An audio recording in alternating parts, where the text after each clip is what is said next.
2024년 7월 1일 월요일 간추린 아침 뉴스. 주말 사이 국민의힘 당권 주자들은 한동훈 후보를 향해 배신의 정치를 한다고 집중 공세를 펼칩니다. 윤석열 대통령과 달리 해병대원 특검 필요성을 주장한 점 등을 고리로 당심 흔들기에 나선 겁니다.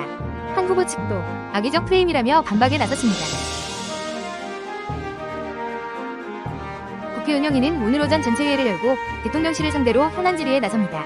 증인으로 채택된 대통령실 참모는 정 실장과 성필윤 정책실장, 정의진 국가안보실장 등 16명입니다. 더불어민주당 등 야당은 운영위에서 해병대원 순직 수사의혹 의혹에 대해 집중 질의하겠다는 계획입니다.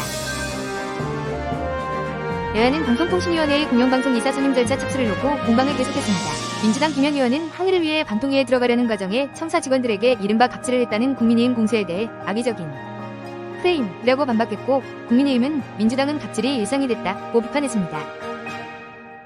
검찰이 2022년 대선 당시 더불어민주당 이재명 후보의 캠프에서 정책자문을 맡았던 김정섭 세종연구소 부소장을 최근 소환 조사했습니다. 검찰은 김 부소장이 국방대학교 A교수와 함께 이 후보의 정책자문과 개발회의를 한 것을 두고 이 후보의 공약 수립을 불법적으로 지원한 공범으로 보고 있는 것으로 전해졌습니다. 북한이 탄도미사일을 동쪽 방향으로 발사했다고 오늘 새벽 합동참모본부가 밝혔습니다. 북한의 탄도미사일 도발은 다재만입니다. 지난 26일 발사와 관련하여 북한은 성공적인 다탄도 미사일 시험이라고 주장했지만 한미 당국은 초기 상승 단계부터 불안정한 비행 이후 공중 폭발한 것이며 북한의 주장은 과장 기만이라고 평가했습니다. 미국 대선 후보 첫 토론 이후 조 바이든 대통령에 대한 사퇴론이 확산하고 있습니다. 뉴욕타임스와 워싱턴포스트 등 진보 언론들은 바이든 대통령의 결단을 촉구하고 있고, 토론 후 실시된 여론조사에서는 60%가 민주당이 후보 교체가 필요하다고 답했습니다. 바이든 캠프 측은 사퇴는 없다는 입장이지만 안팎에서 압박은 커지고 있습니다. 조기 총선을 치른 프랑스에서 극우 정당이 또 압승할 거라는 추구조사 결과가 나왔습니다. 마크롱 대통령이 이끄는 집권 여당은 3위로 밀려날 게 유력해졌습니다. 마크롱 대통령은 총선에서 패배하더라도 대통령직 사임은 없다는 입장이지만 동거 정부가 들어설 경우 추진 중인 개혁안이 무산되거나 방향 수정이 불가피할 전망입니다. 미국에서는 코로나19 감염 사례를 집계하고 있지 않지만 최근 코로나로 숨진 사람이 늘어나고 있어 전문가들은 올여름 대유행을 경고했습니다. 이듬 시작된 폭염이 바이러스 확산을 부추기고 있다는 분석입니다. 이번에 유행하고 있는 바이러스는 오미크론 하위 변종인 플라트입니다. 발열과 오한, 기침 등의 증상이 나타나는 걸로 알려졌습니다. 김정은 북한 국무위원장의 얼굴이 단독으로 새겨진 휘장이 처음으로 공개됐습니다. 김 위원장 초상화가 그려진 이 휘장은 북한의 일반 주민부터 최고위층까지 반드시 달아야 하는 대표적인 의상으로 북한 공식 석상에서 공개된 건 이번이 처음입니다. 부가가치세 확정 신고 기간을 맞아 국세청을 사칭한 이메일이 기승을 부리고 있어 주의가 필요해 보입니다. 사칭 메일은 탈세 제보 관련 자료 제출 안내, 납세자 소명 자료 제출 요청 같은 제목으로 발송되고 있습니다. 메일 주소도 국세청 도메인으로 조작된 경우가 많아서 구별이 쉽지 않은데요. 무심코 메일 속 첨부 파일을 열었다간 악성 코드에 감염될 수 있습니다. 세계 최대 스포츠 브랜드이자 1980년대부터 운동화 시장의 절대 강자 나이키가 추락하고 있습니다.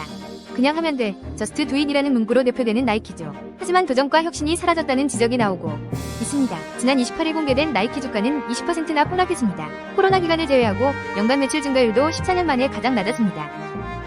1년에 365회 이상 외래진료를 받으면 오늘부턴 건강보험 본인부담률이 크게 올라갑니다. 처방과 입원 일수를 제외하고 연간 365회 넘게 외래진료를 받으면 기존 20% 정도인 건강보험 본인부담률이 366회째부터 90%로 급증합니다. 다만 임산부와 희귀중증 난치질환자 등은 예외가 인정됩니다. 우리 외환시장에 오늘 1일부터 큰 변화가 있습니다. 오후 3시 반에 끝나던 원달러 거래 마감 시간이 10시간 넘게 늘어난 새벽 2시까지로 연장되면서 밤늦게까지 거래가 가능해졌습니다. 해외 주식시장에 투자하는 분들 더 신경 쓰이게 늘었습니다.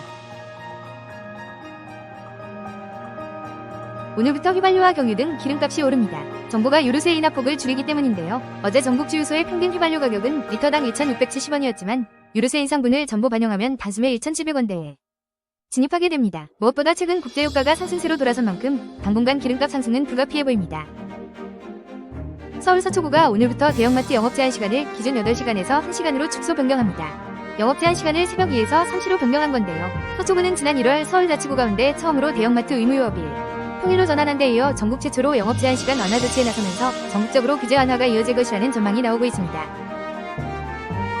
월급만 빼고 다 오르는 고물가 시대, 우리들의 지갑은 얇아도 어떻게든 버텨봐야겠죠.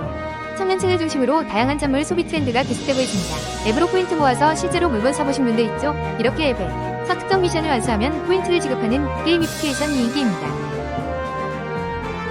요즘 편의점에서는 라면 같은 가공식품뿐 아니라 과일이나 채소, 또 고기도 살 수 있습니다.